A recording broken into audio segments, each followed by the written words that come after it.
Hey, what's going on, everyone? My name is Matt Jarbo. This is Three Buck Theater. And we're all here because we love movies. We love talking about movies.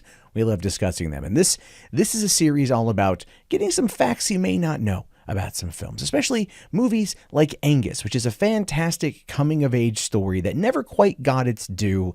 Even after its release on home video, it still never found the cult status that I do believe that it is ultimately owned, not only for the message the film tries to send, but also the fantastic performances, the fantastic story, and the wonderful soundtrack. All of those things will be covered and more here with 19 facts you may not know about Angus.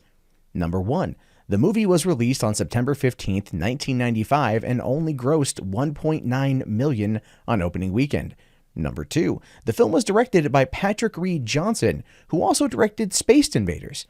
Number 3. The film stars James Vander Beek in his first feature role. That's right, Dawson's Creek fans, this happened before that. Angus was Ariana Richards' first film after starring in the mega blockbuster Jurassic Park, which goes to show you the tenacity of the script when she, coming off of that mega film, chooses to do this little small movie. Number 5. Charlie Talbert, who plays Angus in the film, was actually discovered by Patrick Reed Johnson while he was telling jokes with friends at a Wendy's in Kenosha, Wisconsin.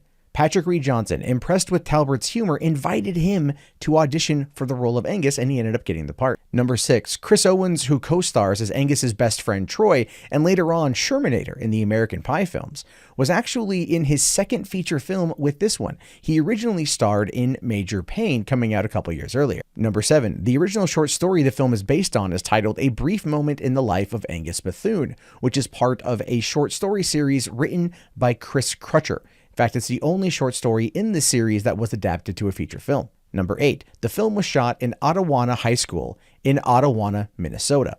In fact, the opening band that you see in the movie is really the Ottawa High School marching band. Number 9.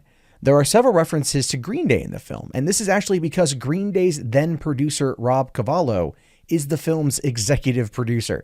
Never let it be said that a producer is not going to cross-promote to the best of his ability. Number 10. The film grossed a domestic total of $4.8 million from 1,156 theaters.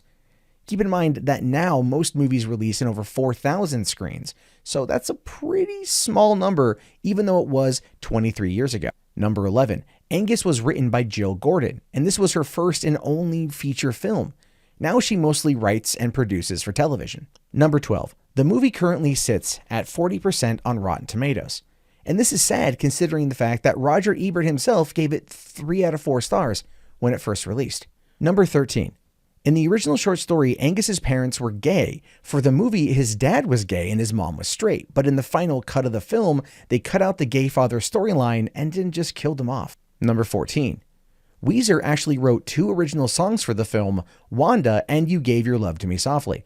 Now, You Gave Your Love to Me Softly was featured prominently in the movie, but Wanda was not, and the reason why was because of the aforementioned gay father storyline. Lyrics for that were actually in the song, and the producers cut it out as a result of changing the storyline. Number 15. In the film, George C. Scott plays Angus's grandfather, Ivan. Now, originally this wasn't the case, and his scenes were ultimately reshot in order to put him in the role, which is actually more in line with the original short story. Number 16. Kathy Bates and George C. Scott were the only named actors put on the poster and the box art, despite both not being the main characters. Number 17. Irvin Kershner, director of Empire Strikes Back and RoboCop 2, cameos as George C. Scott's chess partner. Number 18. Now, the movie didn't hit DVD until 2009, and it was one of Warner Brothers' first titles from their archive collection. What angers me the most about this was that it was never an official DVD release, and it was one that was print to order through Amazon. Number 19. The film's runtime was cut in half by Warner Brothers, and a series of plot essential scenes were cut out. While these scenes were never included on the made-to-order DVD, they did eventually make their way, in some respects, to the TV edit shown on TNT. This is confusing because additionally the 3 minutes that were shown only increases the length of the film from 87 minutes to 90 minutes. Why they were cut out is something we'll never fully understand. And that wraps up 19 facts you may not have known about Angus. Whether any that I missed, some that I overlooked, anything interesting you want me to know about the film, be sure to let me know down in the comments below and check back frequently for more of these type of videos over on 3 Buck Theater. My name is, of course, Matt Jarbo. I will talk to you guys later. Have yourself a fantastic day, and peace out.